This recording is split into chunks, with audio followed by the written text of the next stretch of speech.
大家好，我是贝贝。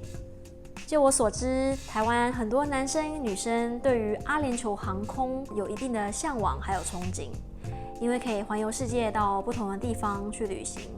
但是真正这行里面会有怎样的一个情况是我们不晓得的呢？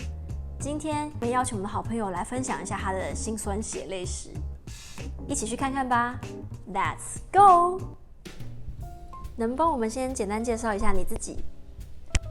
大家好，我是 Annie，来自台北，国中时候跟家人搬到美国，然后现在在阿联酋航空担任空服员。你当初怎么会想说来阿联酋这边工作？然后可以跟我们分享一下你是怎么应征上这个职位的吗？就在大学毕业之后，其实我是有一段时间是先在迪士尼工作了，约1年左右，是一个办公室的职位这样子。然后那时候其实有想换一个环境，所以我就想说要上网去找一下有没有其他的选择。然后我就找到了那时候阿联酋航空，在西雅图，所以我就从芝加哥飞去了西雅图去做面试。那面试的时候有需要准备你自己基本履历，还有一个cover letter。对。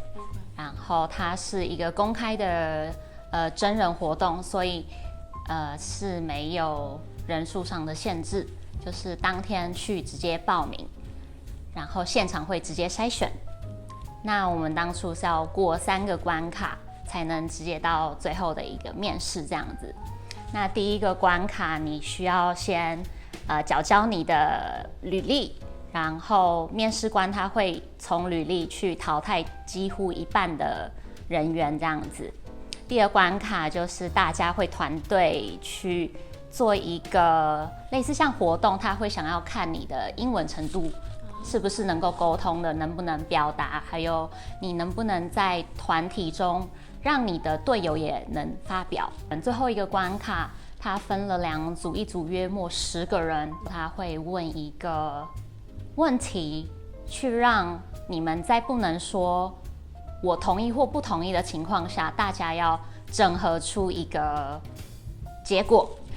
最后一关考官会跟你1对1的进行面谈，然后会问你一些过往工作上的经验，然后有没有跟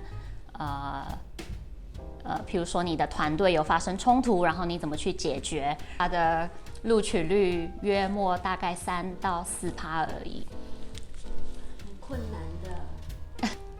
可以跟我们分享一下，说你在这个工作里面最享受的是哪些部分呢？这是一个大公司，所以当你一开始来这边的时候，其实公司很多事情都是帮你准备好的。像是 Visa， 它会帮你准备好，然后你来杜拜的机票，然后还有提供宿舍。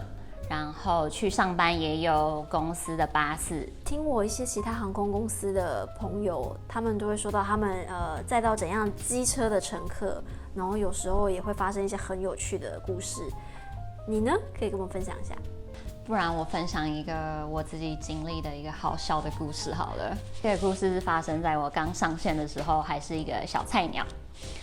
那时候是一个夜班。然后大部分乘客其实都在休息这样，那我想说要当一个很贴心的空服员，所以我就看到一个乘客他荧幕还是亮着，然后我想说他可能在休息，我也看了一眼他，结果我就伸手去要触碰他荧幕关掉的那一刻，他突然很用低沉的一句话说 "What are you doing?" 然后我就吓一跳，因为那时候机场实在太暗了。我会跟他讲，真的很不好意思，我只是想要帮你把荧幕关掉，为了让你有更舒适的休息空间这样。那我还想要再加注，还有另外一件我觉得挺有趣的事情，就是因为各个空服员都是来自不同国家，然后他们也有着不同的经历，在他们成为空服员之前。那我之前有遇到一个组员，他的职业其实还挺特别的，在他当空服员之前，他是在动物园里面做动物管理员。对，那我也有遇过，就是有一个组员，他之前是在高中教人体的大体。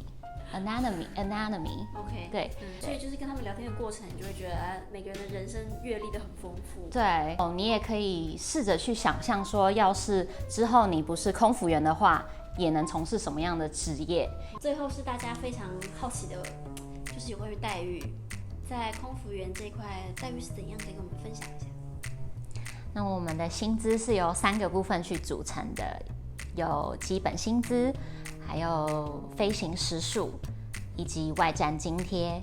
那经济舱的组员的月薪大概是落在9000至大概11200。经济到商务可能就在差每个月多个1-2000，然后商务跟头等舱的差别也是在差1-2000这样子。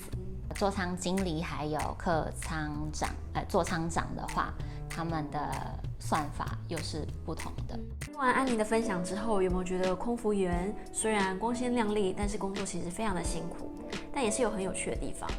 听安妮说，现在阿联酋又开始招缺了，有3000个职缺，我们会把就是招缺的 link 放在下面的链接，大家可以去看。那有这方面的问题呢，都欢迎在下面给我们留言，或者是私讯给我们。记得帮我们按赞、订阅、开启小铃铛。呀啦，拜。